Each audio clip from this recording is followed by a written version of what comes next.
챕터 4입니다. 4장은 품질 특성과 비기능 테스트라는 내용을 담고 있고요. ISO 25010에서 소개하는 소프트웨어 품질 특성을 기반으로 해서 8가지 주특성과 각각의 부특성들을 설명하고 있습니다. 굉장히 지루한 내용들인데요. 그냥 쭉 읽어가시면 될 것 같고요. 여기서는 세부적인 내용들 설명하진 않고요. 그냥 하이라이트 할 몇 가지 주제만 다뤄보도록 하겠습니다. ISO 25010 소프트웨어 품질 특성입니다. 소프트웨어 품질 특성은 크게 8가지 항목으로 설명하고 있는데요. 소프트웨어의 품질을 어떻게 정의할 거냐, 8가지의 측면이 있다라고 보는 것이죠. 그래서 기능 적합성 항목을 제외한 나머지 실행 효율성부터 이식성까지 이 항목들은 비기능적인 특성이다라고 저번에 설명드렸죠. 자, 기능 적합성은 기능이 잘 만들어졌느냐 이거예요. 제품이나 시스템이 명시적, 묵시적 요구를 충족하는 기능을 제공하는 정도, 의도한 대로 잘 제공하느냐 이거가 기능 적합성이고요. 실행 효율성, 쉽게 생각하면 성능이라고 보시면 됩니다. 제한된 리소스 안에서 적은 시간으로 적은 자원으로 기능을 수행하면 좋겠죠. 네, 그래서 시간 효율성, 자원 활용성, 기억 용량 뭐 이런 것들이 있습니다. 호환성, 하나의 시스템이나 소프트웨어가 다른 구성 요소, 다른 제품, 다른 소프트웨어와 뭔가 인터랙션을 하겠죠. 상호작용을 하는데 이게 잘 되느냐를 보는 것이 호환성입니다. 사용성은 사용자 편의성 뭐 이렇게 볼 수 있는데 사용자들이 주어진 환경에서 소프트웨어를 잘 사용할 수 있느냐를 보는 거고요.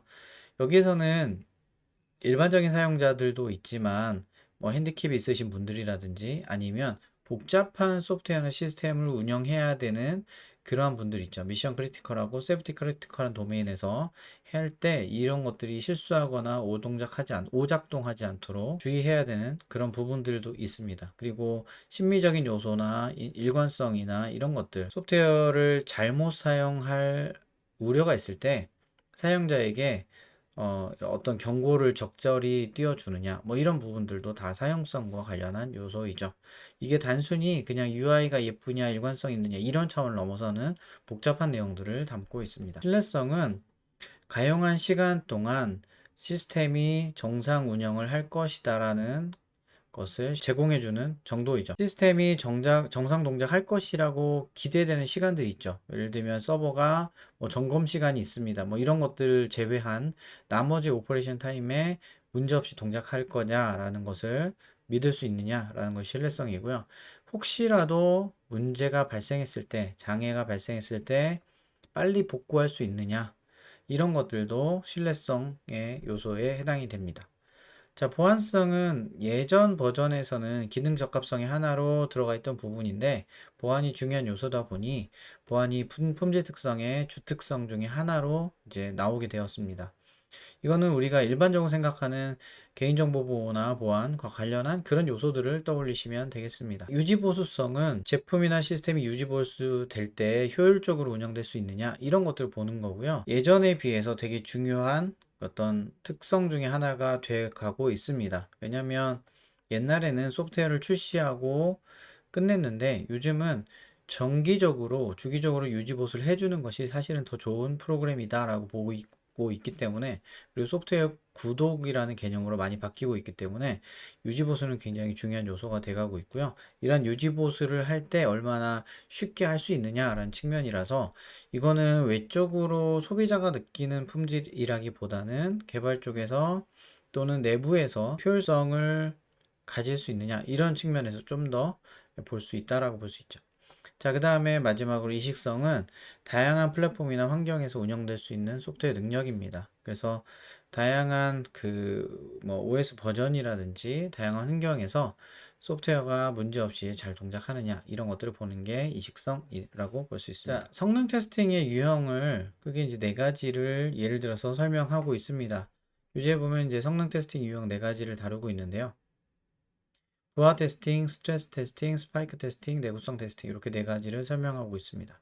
부하 테스팅은 이 그래프에서 보시는 것처럼 부하를 로드를 점점점 증가시키죠. 그러다가 시스템이 견딜 수 있는 한계점, 임계점까지 오면 이것을 측정하다 보면 여기까지 가능하네 라고 느낄 수 있죠. 그러면 이제 그 임계점을 측정하고 이제 부하를 줄여가는 거죠. 그러면 얘가 어느 임계점까지 시스템이 버텨낼 수 있느냐 이런 걸 찾아낼 수 있겠죠. 스트레스 테스팅은 임계점 이상의 부하를 주고 비상적인 상적인 상황을 주었을 때 얘가 어떻게 처리하는지를 보겠다라고 하는 것이 스트레스 테스팅이라고 보시면 되겠습니다.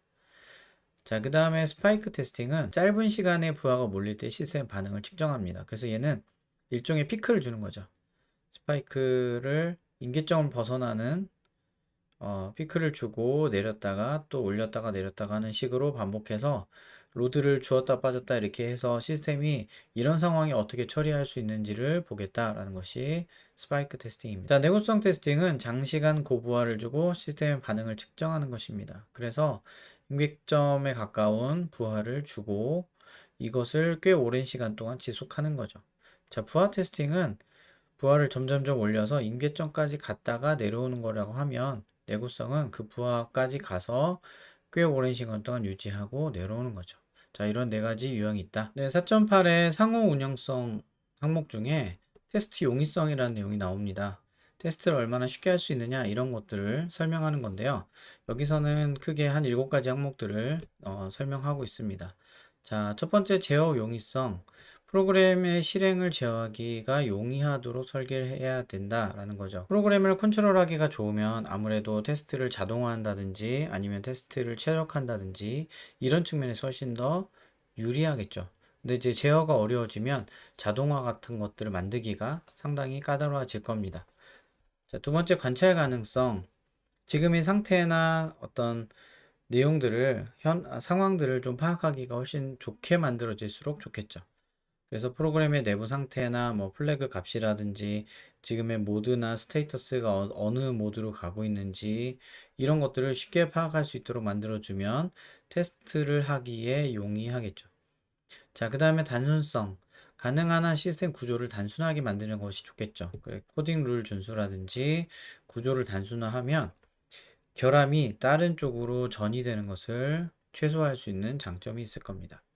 분할 용이성, 테스트 대상 영역을 제어함으로써 문제가 발생된 곳을 고립시키고 독립적으로 테스트할 수 있도록 설계한다.